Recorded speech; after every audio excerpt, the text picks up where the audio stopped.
your sense so far of the current president of China? Do you think he has a good handle on the economic reform process? I've met him several times. He's very dynamic for sure. This command and control approach, I just, look, I'm a little L liberal, entrepreneurial, capitalist-loving, God-fearing American.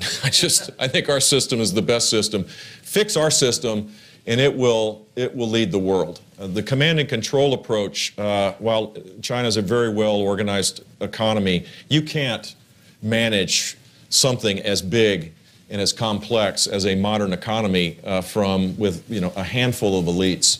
And the idea that you can intervene in markets and not expect a bad result, trying to restrict capital flows, manipulating the currency, perhaps all of these things end up having a bad result rather than a good result. The China miracle is phenomenal. It is something to be admired, but I don't think it's sustainable in its current form, no matter how impressive President Xi is. Mm-hmm. We should go to questions. Let me just ask one.